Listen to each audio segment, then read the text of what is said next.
മാലദ്വീപ് സ്വാതന്ത്ര്യദിനാഘോഷത്തിൽ പ്രധാനമന്ത്രി നരേന്ദ്രമോദി മുഖ്യാതിഥിയാകുമെന്ന് വിദേശകാര്യ മന്ത്രാലയം സ്ഥിരീകരിച്ചു.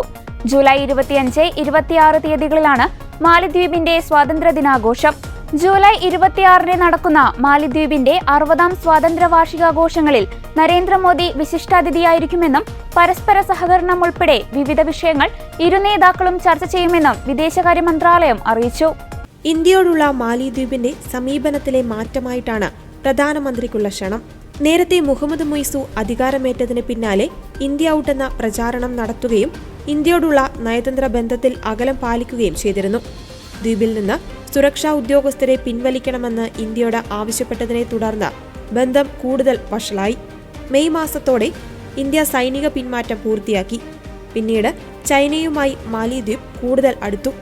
എന്നാൽ ഇന്ത്യൻ വിനോദസഞ്ചാരികൾ മാലിദ്വീപ് ഉപേക്ഷിച്ചതടക്കമുള്ള സംഭവങ്ങൾ ഉണ്ടായതോടെ രാജ്യത്തിന്റെ സാമ്പത്തിക രംഗം പ്രതിസന്ധിയിലായി.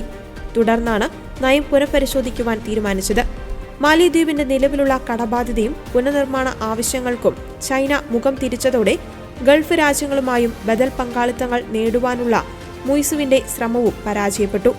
സൗദി അറേബ്യ അടക്കമുള്ള രാജ്യങ്ങൾ അനുകൂലമായിട്ടല്ല മാലിദ്വീപിനോട് പ്രതികരിച്ചത്. ഇന്ത്യ തന്നെയാണ് ഇപ്പോഴും മാലിദ്വീപിന്റെ ഏറ്റവും വലിയ വ്യാപാര പങ്കാളി. ഇന്ത്യ നൽകിയ സാമ്പത്തിക സഹായം ഉപയോഗിച്ചാണ് 2024 സെപ്റ്റംബറിൽ മുയ്സു അധികാരത്തിൽ തുടർന്നത്. $757 മില്യൺ സഹായമാണ് ഇന്ത്യ നൽകിയത്.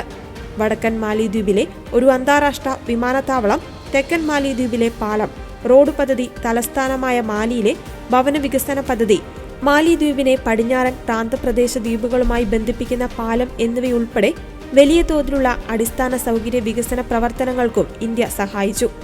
ബന്ധങ്ങളിലെ പിരിമുറുക്കം പരിഹരിക്കുന്നതിനായി മുയ്സു ഇന്ത്യ സന്ദർശിച്ചിരുന്നു. ഈ യാത്രയിലാണ് മുയ്സു മോദിയെ മാലിദ്വീപിലേക്ക് ക്ഷണിച്ചത്. പിന്നീട് വിദേശകാര്യമന്ത്രി അബ്ദുള്ള ഹലീൽ ഇന്ത്യ സന്ദർശിക്കുകയും പ്രധാനമന്ത്രിയെ ദ്വീപ് സന്ദർശിക്കുവാൻ ക്ഷണിക്കുകയും ചെയ്തു.